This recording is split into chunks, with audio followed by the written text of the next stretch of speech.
Hello students, आज हम लोग कुछ डेफिनेशंस के बारे में पढ़ेंगे जो एस्टिमेट में यूज़ होती हैं। ठीक है, सबसे पहले आती है मार्केट वैल्यू। मार्केट वैल्यू का मतलब क्या होता है? मार्केट वैल्यू इसका मतलब क्या है?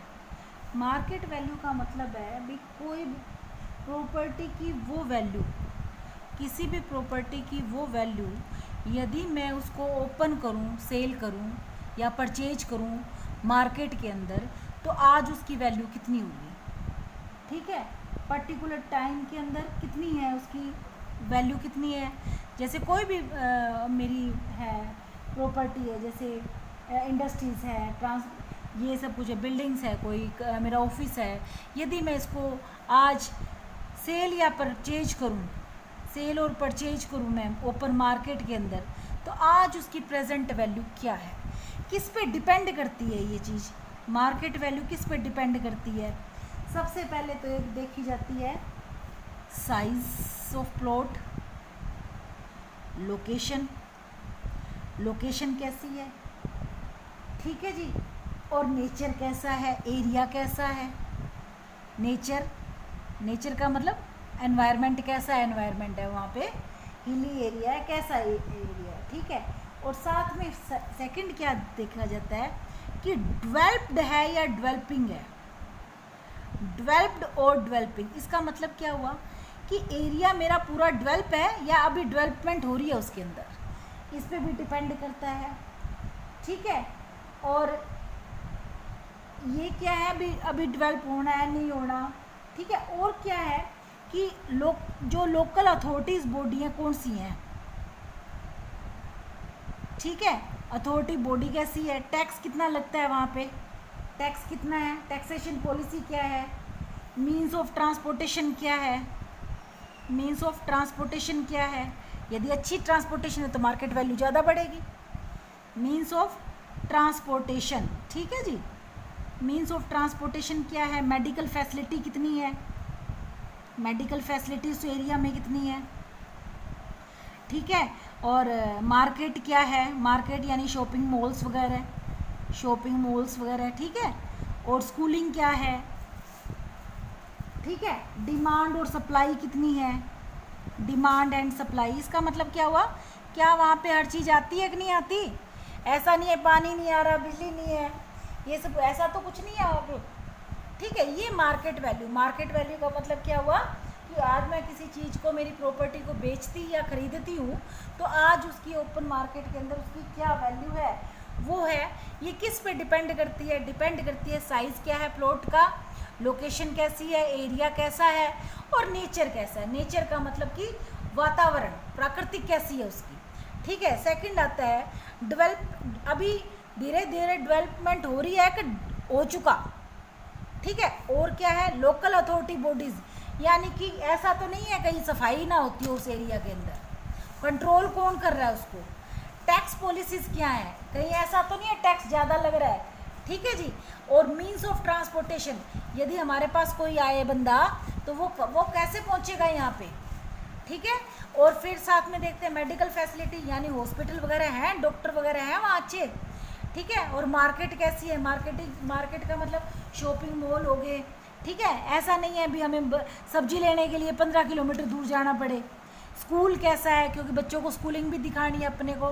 Demand and supply, demand and supply का मतलब कि हमारे पास ऐसा सब कुछ चीज़ें आ तो जाती हैं, ऐसा नहीं है भी कोई हम वेट करते रहे किसी चीज़ की। मतलब डिमांड एंड सप्लाई का मतलब बिजली पानी आ रहा है अच्छे से, वो सब। एक आता है आगे वर्ड आता है एक म्युनिसिपल टैक्स। म्युनिसिपल टैक्स क्या होता है कि एक टैक्स इम्पोज करती है हमारे पास म्युनिसिपलिटी, एक कुछ टैक्स हमारे प्रॉपर्टी पे करती है, इम्पोज करती है। टैक्स क्यों लेती है वो हमसे, टैक्स लेती है maintenance of road, park, public parks, ठीक है, और ड्रेनेज, मेंटेनेंस ऑफ ड्रेन, ठीक है, समझ आई। और वाटर सप्लाई एटसेट्रा के लिए वो हम पे क्या करती है, वाटर सप्लाई एटसेट्रा के लिए हम पे क्या करती है, वो कुछ टैक्स इम्पोज करती है, ठीक है। इसी टैक्स को हम लोग क्या कहते हैं, म्युनिसिपल टैक्स कहते हैं। ये टैक्स कैसे हम लोग किसी, पहले अब एक बात हो, एक कोई झुग्गी झोपड़ी में रहने वाला आदमी है, उस पर यदि टैक्स लगा दिया जाए तो ये कोई बात थोड़ी ना है, ठीक है। वो बेचारा क्या देगा। और एक क्या है, एक फैक्ट्री है वो अर्न कर रही है, एक फैक्ट्री है छोटी सी जिसमें अर्निंग नहीं हो रही, यानी कि tax based upon profit, based upon profit, यानी कि उस प्रॉपर्टी से आपको कितना प्रॉफिट हो रहा है उसके ऊपर ये टैक्स हमारा लगेगा। जैसे कि छोटे घरों पे कम टैक्स लगता है, बड़े घरों पे ज़्यादा टैक्स लगता है, ठीक है। और क्या करता है ये टैक्स, कहाँ से कहाँ तक वेरी कर सकता है अपना, 10 से 20%, 25% ले लो आप, 25% of the net income, net income का मतलब खर्चे वगैरह निकाल के अपने उस इनकम का 10 से 25% हम पे क्या लग जाता है, टैक्स लग जाता है। आगे आता है एक वर्ड आता है scrap value. Scrap value, scrap value क्या होती है, स्क्रैप वैल्यू होती है कि जब हमारी प्रॉपर्टी है वो बिल्कुल, एक क्या होता है, जैसे फॉर एग्जांपल मेरा ये कैलकुलेटर है, ये ख़राब हो गया, मैंने इसको ठीक करवाया, ये चल गया, ठीक है। उसके बाद क्या हुआ, फिर दोबारा ख़राब हुआ, फिर मैंने दोबारा इस पर पैसे लगाए, अब क्या हुआ, ये थोड़े थोड़े दिनों बाद ख़राब होने लग गया। तो कहने का मतलब उसके पे जो चार्जेस लग रहे हैं, मैं ठीक करवाने के जो चार्जेस लग रहे हैं वो ज़्यादा लग रहे हैं प्रॉफिट से। तो अब इसको क्या करूँगी, मैं डिसमेंटल कर दूँगी। डिसमेंटल का मतलब कि अब इसको मैं तोड़ दूँगी।